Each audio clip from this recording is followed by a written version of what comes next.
es la vida, mi amor. Welcome to Real Talk Africa, where drama meets reality, and every story hits close. What if the sacrifice wasn't what it looked like? In this twisted version of the story, the mother didn't just offer her life out of love. She engineered the entire situation, not out of desperation, but as a test, a brutal, calculated, almost unforgiving test of the very children she raised. She tells them the same thing. Her life can be exchanged for wealth, security, comfort, a future without struggle. But here's the difference. This time, she's watching, quietly, carefully, waiting to see who they truly are when love is weighed against money. And they fail. Not all at once, not loudly, but slowly, in whispers, in side glances, in private conversations that were never meant to be heard. The house begins to rot from the inside as greed starts dressing itself up as sense. Let's be realistic. She lived her life. It's just 15 years. 15 years. And suddenly, the woman who gave them everything becomes a number.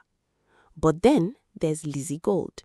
Only this time, her role hits even deeper because she doesn't just reject the money. She begins to suspect something isn't right. The timing, the offer, the way everything feels staged. While everyone else is arguing over what they stand to gain, she's asking the one question nobody wants to face. Why would a mother who fought this hard to keep us alive suddenly be so willing to die? And that question changes everything. Because as Lizzy fights against the decision, digging deeper, pushing harder, refusing to let the deal go through, she uncovers the truth. The sacrifice was never real. The money, real. The consequences, very real. But the choice was a mirror. And now comes the real twist. The mother doesn't die. Instead, she disappears. No goodbye, no explanation, just a message left behind. I gave you life. I just needed to know if you valued it. And suddenly, the children aren't dealing with grief anymore. They are dealing with something worse. The unbearable weight of knowing exactly who they revealed themselves to be when nobody was watching. Jane? Oh, Jane spirals because now her choices don't lead to wealth. They lead to exposure, to shame, to a truth she can't undo. The uncle?